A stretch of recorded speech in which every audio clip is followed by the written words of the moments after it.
എല്ലാവരും മെറ്റയായി use ചെയ്യുന്നവരായിരിക്കും.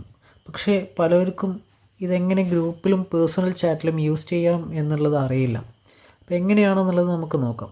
Personal chat എടുക്കുകയാണെന്നുണ്ടെങ്കിൽ അവിടെ മെറ്റ AI എന്താണോ നമുക്ക് സെർച്ച് ചെയ്യേണ്ടത് അത് സെർച്ച് ചെയ്ത് കഴിഞ്ഞാൽ, ഇപ്പോൾ ഞാനിപ്പോൾ ഇവിടെ കൊടുത്തിട്ടുള്ളത് വിഷ് ഹിം ഹാപ്പി ബർത്ത്ഡേ എന്ന് കൊടുക്കുകയാണെന്നുണ്ടെങ്കിൽ അവിടെ നമുക്ക് അതിൻ്റെ വിഷ് അവിടെ ക്രിയേറ്റ് ചെയ്ത് തരുന്നതാണ്. ഇമേജ് ക്രിയേറ്റ് ചെയ്യണമെന്നെങ്കിൽ ഇതങ്ങനെ പലർക്കും അറിയാത്തൊരു ടൂളാണ് മെറ്റ AIയുടെ ഇമേജ് ക്രിയേറ്റ് ചെയ്യുന്നത്. അപ്പോൾ ഞാനിപ്പോൾ ഇവിടെ ക്രിയേറ്റ് അസ്റ്റർ ക്ലിനിക് എന്ന് കൊടുക്കുകയാണെന്നുണ്ടെങ്കിൽ അവിടെ നമുക്ക് ഇമേജ് ക്രിയേറ്റ് ചെയ്ത് തരും. ഇപ്പോൾ ഇവിടെ കൊടുത്തിട്ടുണ്ടായിരുന്നത് അതുപോലെ ഒരു ക്ലിനിക് അവിടെ ക്രിയേറ്റ് ചെയ്ത് തന്നു.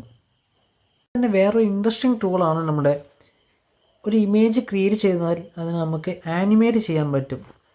അതെങ്ങനെയാണെന്ന് വെച്ച് കഴിഞ്ഞാൽ, നമുക്ക് ഈ ഒരു ഫോട്ടോനെ നമുക്ക് മെൻഷൻ ചെയ്യുകയാണെങ്കിൽ ആനിമേറ്റ് ഇമേജ് എന്ന് കൊടുത്താൽ മതി.